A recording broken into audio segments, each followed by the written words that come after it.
और जिस तरह के हालात हैं, जिस तरह का सियासी समीकरण बन रहा है, उसमें कहीं ना कहीं असदुद्दीन ओवैसी अपनी धाक जमाते हुए नजर आ रहे हैं। पहला सवाल, अभी मैं पोस्टर आपको दिखा रहा हूं, ये आप देख रहे हैं। ये पोस्टर जारी किया गया है और ये पोस्टर हवा में नहीं है। ये पोस्टर किसी एक का दिमाग नहीं है। ये पोस्टर महज सोशल मीडिया पर वाहवाही के लिए नहीं है, बल्कि इस पोस्टर के बड़ा माने।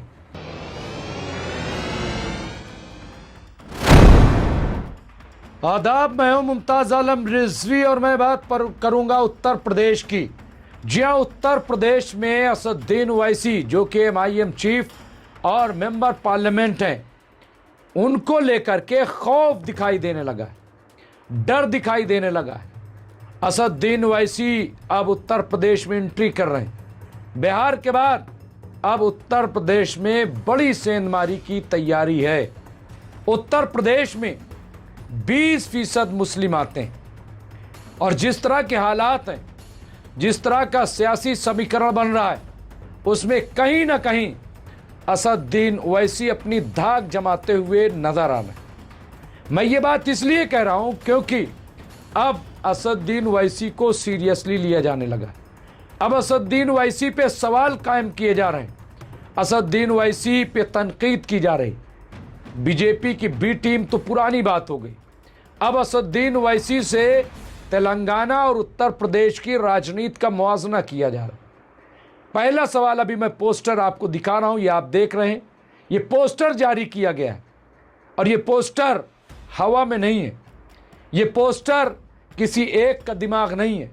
ये पोस्टर महज सोशल मीडिया पर वाहवाही के लिए नहीं है, बल्कि इस पोस्टर के बड़ा माने। ये पोस्टर इस बात की दलील है कि उत्तर प्रदेश में असदुद्दीन ओवैसी की आमद से सेकुलर पार्टियों में घबराहट है। असदुद्दीन ओवैसी अब कह रहे हैं कि उत्तर प्रदेश का मुसलमान दरी नहीं बिछाएगा। वो कह रहे हैं कि आखिर उत्तर प्रदेश में मुसलमान मुख्यमंत्री क्यों नहीं बन सकता, क्यों नहीं बन सकता। ये सवाल पे अब ये पोस्टर जो आप देख रहे हैं, इसमें कह रहे कि भाई आप ये बात तेलंगाना में क्यों नहीं करते। तेलंगाना में जब 4% वाले रेड्डी समाज का मुख्यमंत्री बन सकता है रेवंत रेड्डी, तो फिर 12% वहां मुसलमान है। वहां मुसलमान कोई मुख्यमंत्री क्यों नहीं बन सकता। और अगर बन सकता है तो यह दावा असदुद्दीन ओवैसी जो उत्तर प्रदेश में कर रहे हैं, जो बिहार और बंगाल में करते हैं, वो तेलंगाना में क्यों नहीं करते। तेलंगाना में वो क्यों चुप हो जाते हैं। और ये आप देख रहे हैं पोस्टर, इसमें क्या दिखाई दे रहा है कि वो रेवंत रेड्डी के सजदा कर रहे हैं, यानी वो खुदा मान रहे हैं वहां पे। ये पोस्टर बहुत बड़ा तनकीद है, बहुत बड़ी तनकीद है, बहुत बड़ा कटाक्ष है।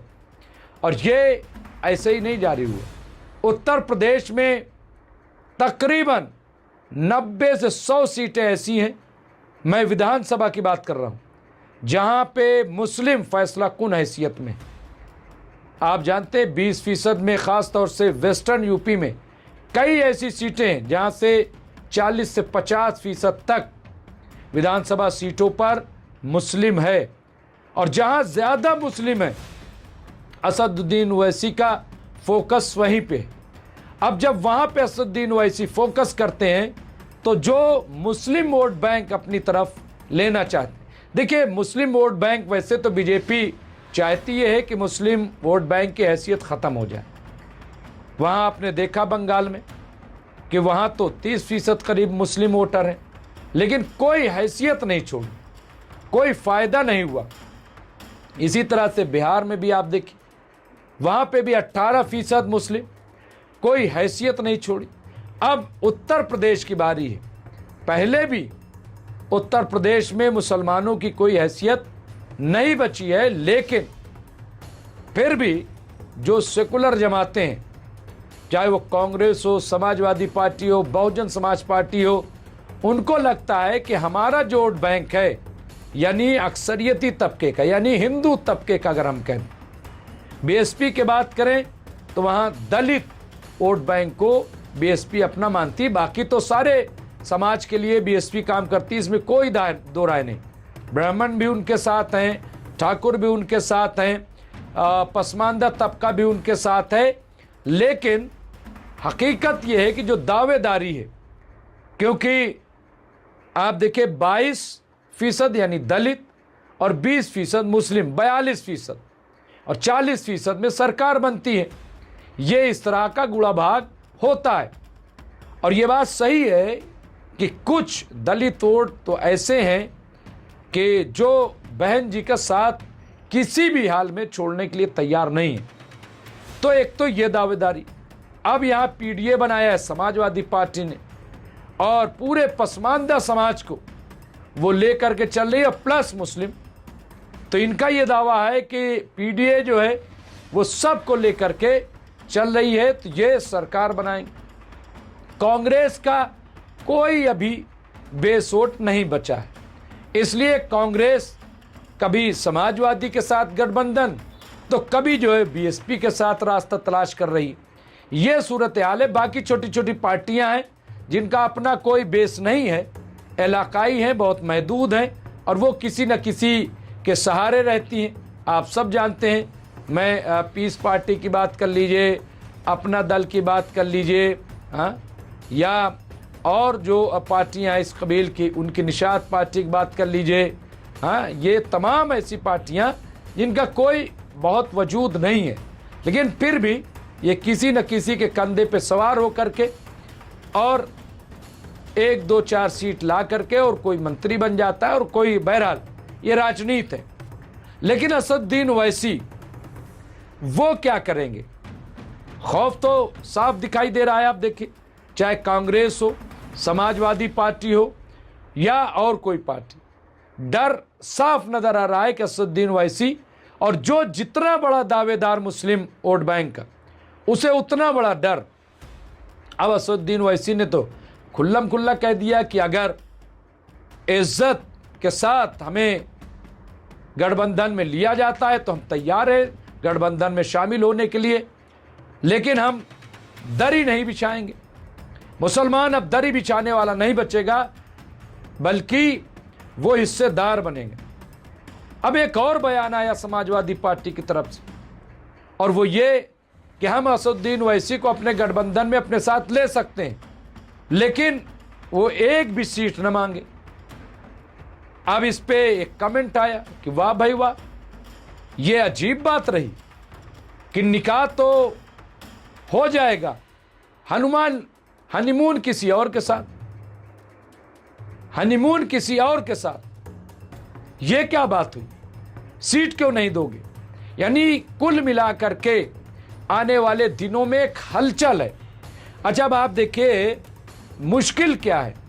समाजवादी पार्टी में कोई बड़ा मुस्लिम चेहरा नहीं, हाँ, बीएसपी में कोई मुस्लिम बड़ा चेहरा नहीं, कांग्रेस उत्तर प्रदेश में कोई मुस्लिम बड़ा चेहरा उस तरीके का नहीं, पहले भी नहीं, और जो है उनको साइडलाइन किया हुआ है।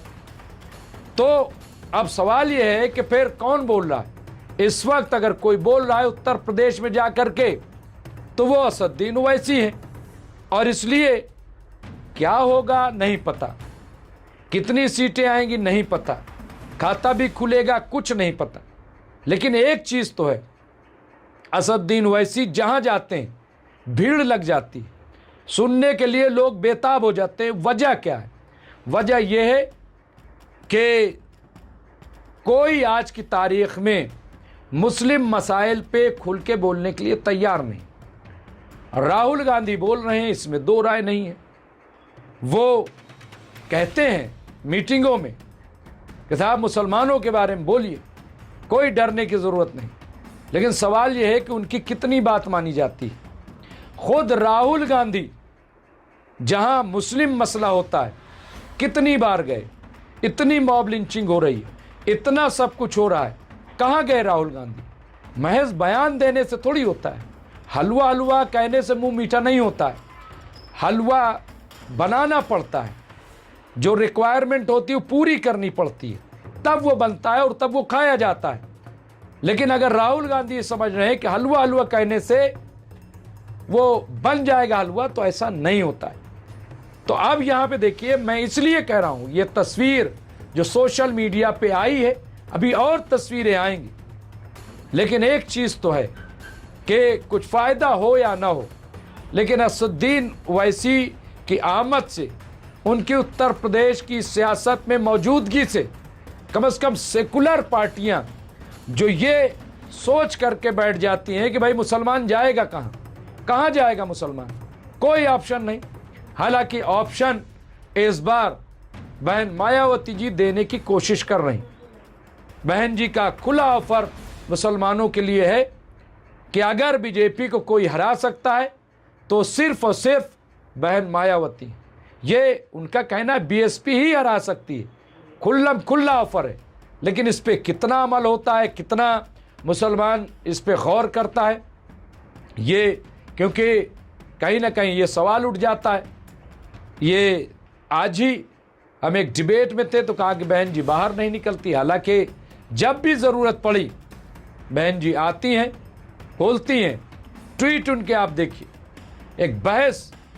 लेकिन चूंकि बहन जी मंदिर मस्जिद से दूर रहती हैं, यानी मंदिर मस्जिद की पॉलिटिक्स से, हिंदू मुस्लिम की पॉलिटिक्स से वो दूर रहती हैं, और जो उससे दूर रहेगा बीजेपी को सूट नहीं करेगा और गोदी मीडिया के लिए मुफीद नहीं होगा, इसलिए वो मौजूद बहस नहीं बनेगा। सीधी सीधी बात पे कौन बहस करे और कौन उसे सुनेगा, ये बड़ा मसला है। लेकिन असदुद्दीन ओवैसी का मामला बड़ा दिलचस्प है और एक खौफ तो कम से कम देखने को मिल रहा है। असदुद्दीन ओवैसी का दौरा शुरू हो चुका है, बिगुल उन्होंने तकरीबन बजा दिया है और बड़ी तैयारी चल रही है।